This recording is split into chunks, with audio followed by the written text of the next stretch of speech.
It's a scene you'll encounter in any happy family home around the world. Boys versus girls race! The race of a century! Go! Brothers taking great delight in outdoing their sisters. Okay, ready, set, go. But in this family, there's a difference. The baby girl of the family, 8-year-old Jazz, was born a boy. At first I thought, oh, how cute.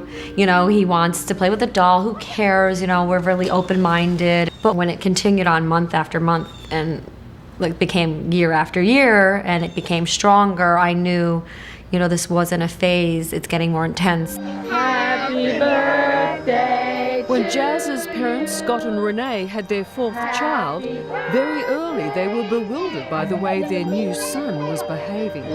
Such a good boy! When a 2-year-old comes up to you and says, Mommy, when is the good fairy gonna come with her magic wand and change my penis into a vagina? You're like, okay, this is not typical. This is not something a normal child would do. Can you remember the first time you thought, I want to be a girl? When I was 2, I would say I want to wear a dress. I'd always say I want to play with the Barbies. Barbie! Barbie! Right from a very early age, you thought that's what you wanted to be? Yeah. She was quite adamant about what her belief was, that she was a girl. And initially, I know from my own perspective, I was in denial. Just a little bit more, there's some lumps. Mommy, I don't know where it is. Despite their reservations, Scott and Renee have made the courageous decision to let their son live as a girl. And we're gonna move this It was difficult for us, but at the same time, we knew that that was the right thing for our child, whether society was going to accept it or not. You've got a beautiful dress on. Did you select this? It was with me and my mom. Yeah. Like, she's like, oh, how about you wear that dress? But that's a nice dress. Thank you. So you love dressing up, clearly. Yes. And you love earrings. Yeah. Hearts, beautiful. Yeah, with all pink dots in it. Jazz is what's known as a transgender child. In her case, born a boy with normal male genitals, but an unmistakably female brain.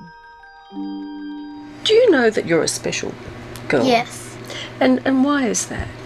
Because I have a girl brain and a boy body. And how do you feel about that? I feel fine. Like, it's okay. Like, it's like a normal life to me, pretty much. Because if people are, like, making fun of you, just walk away and be friends with people that are nice to you and appreciate you. Okay. Her bedroom is like what you would expect of any little girl, and her interests like most, except perhaps her passion for mermaids. Why do you love mermaids so much? It's because I don't have to worry what's around, like, the private area. Okay. So, yes, it's the mermaid could be anybody. Yeah. Okay. When I ask children to draw a picture of themselves, draw a picture of what they like, and many, many trans children will draw mermaids. They have tails. They have no genitalia. They can be beautiful and pretty, and you can put sparkly things on them. Dr. Marilyn Volker is a therapist who specialises in sex and gender issues. What is gender identity disorder? How do you explain that? It's literally where the biology between the legs does not match the gender identity between the ears. What color? That color's... We don't know how many transgendered children exist, but chances are there could be hundreds in Australia. This is a pretty color, Jazz. Around the world, gender identity disorder is becoming more recognised. I always knew it, you know, when I was a little kid. I was always wanting pink dresses, Barbie, everything. So, you know, I've never really lived as a boy. I've always wanted to live as a girl, so I really knew exactly who I was. even in In elementary Germany school, I last had year, female friends. 16-year-old Kim Petras, who was born a boy, became the youngest person ever to have sex change surgery. I got the rule band because I had so many psychologists in the end who said that from more 2 years would not be good for me to wait for the surgery. Kim was born Tim. Like many transgender children, Kim began taking hormones at the age of 12 to ward off the cruel effects of puberty. Every day I woke up and I was scared to have a lower voice or suddenly have a beard or anything, Adam's apple or something. So I was really so happy when I got the hormones, and that's what I've always wanted to feel like. The experts say that for these children, the sooner they begin the transition, the better. What are you wearing? In Jazz's case, that happened at an extraordinarily young age. And what struck you about Jazz? First of all, an extraordinary spirit. You're already ready for bed. Look at you. When Dr. Volker first saw Jazz, she was just 3. We use pictures and anatomical dolls. Jazz looked at the penis and scrotum, looked at the vagina, and said, when I'm thick, the good fairy is going to bring me a vagina. And I don't look at a child and say, oh, transgender. I ask them why they would want a vagina. And what did Jazz say? Because I'm a girl. How about this one? You like that one? A dress?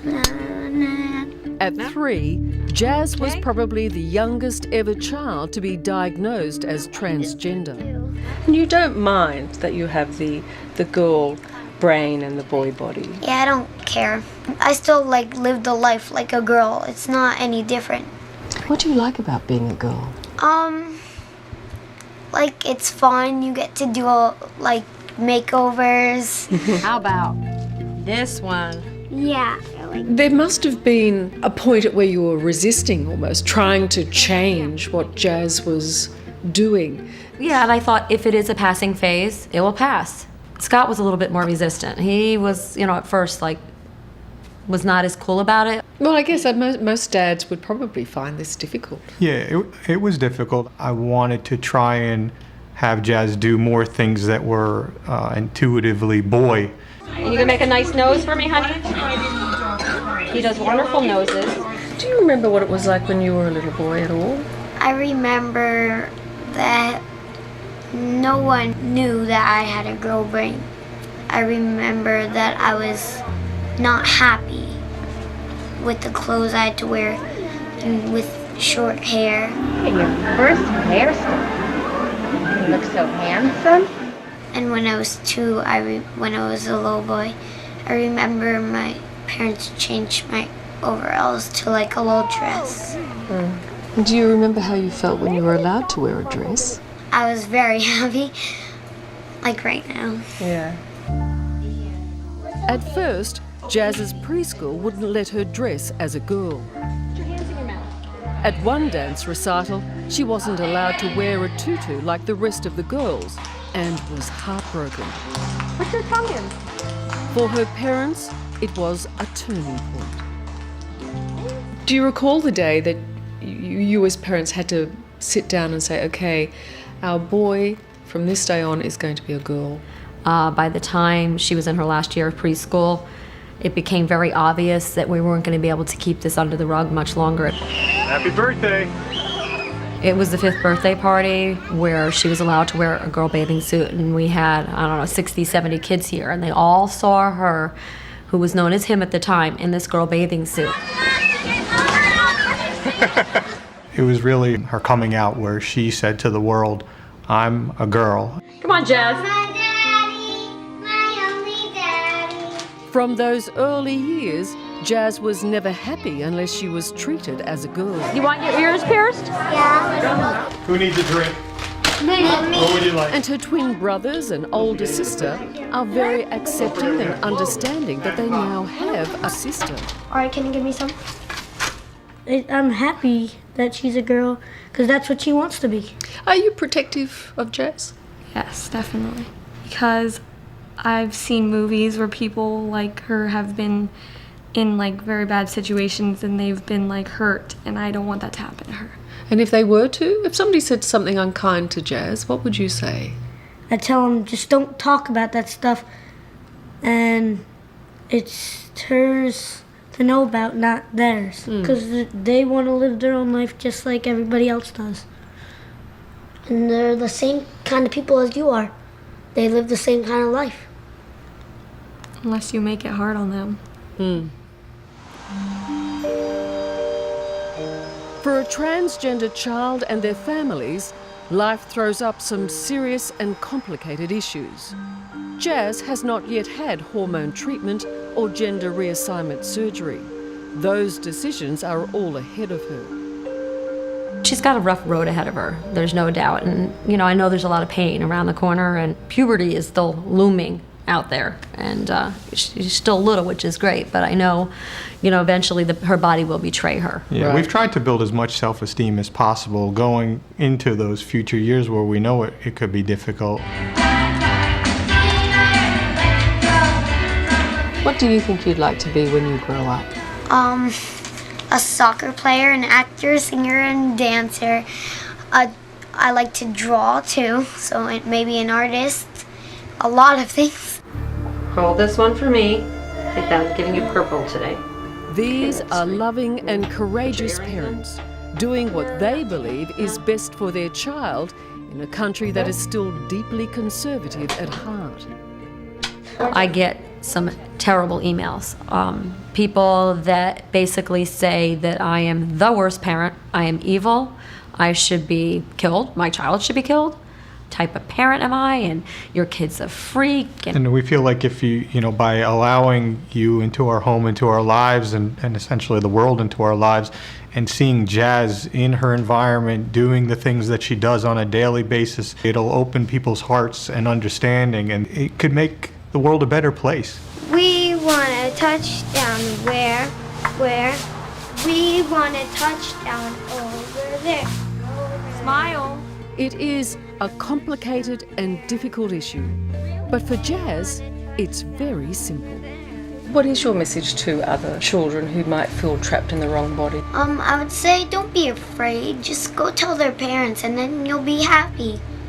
Like, you'll like who you are after that. So you have to be true to yourself to be happy. I guess. Yeah.